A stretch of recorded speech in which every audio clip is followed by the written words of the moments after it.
welcome to 10 Minutes. Medically supervised injection centres are sterile facilities where drug users can take their own substances to administer under nurse supervision. Nurses intervene in case of overdose or unsafe technique. After using, people can stay in the centre to recover from their high and have the option of referral to rehabilitation services. Starting in Switzerland in the 1980s, there are now over 100 medical supervised injection centres in the world. Today, I'm visiting North Richmond's new medically supervised injection centre. It opened in June 2018 as a 2-year trial endorsed by the Victorian government. Some may think that providing drug users with the means by which to take their drugs is counterintuitive. However, from an ethical point of view, medically supervised injection centres are the right thing to do. Teleological ethics tells us that we are morally obliged to choose the action with the least consequences. Statistics shows that medically supervised injection centres have successfully minimised harm to drug users and communities. In Vancouver, there was a 30% reduction in infections related to unsafe administration after the centre opened. And Vancouver and Sydney's injection rooms have seen 0 overdoses and a 50% decrease in discarded needles. Now let's go to the centre, meet one of the nurses and get some insight on the medical benefits and ethical principles behind the centre.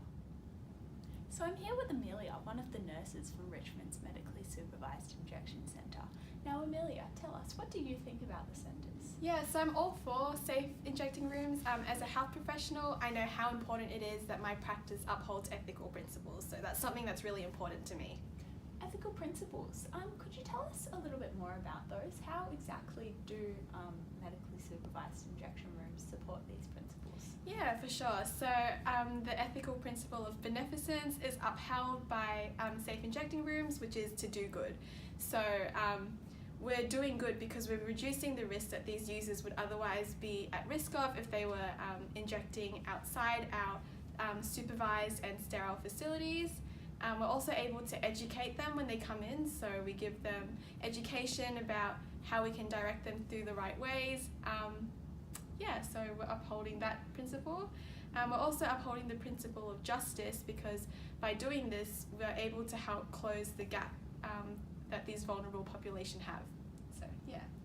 That's great. Yeah. And what about this particular injection centre in North Richmond? What benefits have you seen for the drug users here? Yeah, so it's been pretty amazing because we've been able to see firsthand right here how this medically safe injecting rooms have been able to help the community. We've been able to treat 140 overdoses in this facility since it's opened. And if you think about it, that's 140 lives we've been able to help. So yeah, definitely upholding the ethical principles here. That's fantastic. Yeah. Thank you. I hope Alright. the community feels the same way. So today I'm outside in North Richmond getting a bit of a feel about how the community has perceived the new injection centre. So Tharushi, tell us what you think. So my name is Tharushi and I'm a member of this community.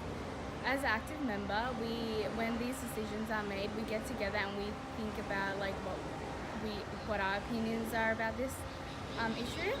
And well, according to some background research that I've done and some articles I've read, well, according to the deontological theory, which focuses on the rights and wrongs of the action, I believe that even though bringing these centres into our community, it could be right for those who use drugs, but for those like everyone else, it might not be right and it might just be really uncomfortable for us. And also, if we think about it, like in the long term, it might have a negative impact on our community, and it will take away my consequential rights, which is to focus on like the consequences of these decisions made. And not all the people might not use these facilities in a positive way. They'll use these centres to like maybe like supply illicit drugs and have those illicit drug exchanges. So I really think that's a negative impact on our community and also our younger community, because when they see those actions happening, they will get influenced by them and they'll get involved in them as well. So overall, I just think it's really not good. And also, like, these centres will have an impact on the safety of the medical practitioners who are involved in the centres, and even our lives as people who live near these centres. So I think that they shouldn't be brought into our community. Yeah, thank you. That's definitely something to think about. So we managed to gain some real life footage from within North Richmond's medically supervised injection centre. Just be warned, this footage may be distressing to some viewers.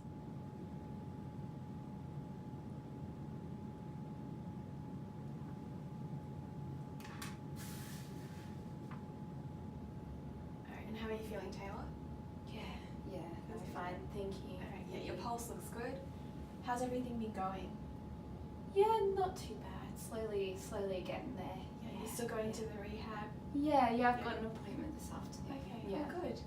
Yeah, you're managing everything okay? Yeah, thank you so Oh, much. that's alright. Yeah. Ever since the safe injection room has opened, I've been feeling a lot safer injecting drugs. I've also been referred to rehabilitation services, and they've been slowly helping me. They've been giving me advice on how to slow down on drug use, but also helping me with my mental health issues. I suffer from post-traumatic stress disorder as a result of trauma and abuse through my childhood and the breakup of my recent marriage. The rehabilitation services have been helping with that as well, which has really changed my life. I'm slowly cutting back on my drug use. They're helping me start to find work, and I'm slowly beginning to think that my life is getting better, that it's worth living again, and for the first time in a long time I have hope. Thank you for watching 10 Minutes. We've managed to gain quite a few insights about medically supervised injection centres today from a nurse, a member of the community, and even a drug user. So what do you think? Are medically supervised injection centres a lifesaver or just a hazard to communities? Leave your response on Twitter, #10minutes. Thank you for listening.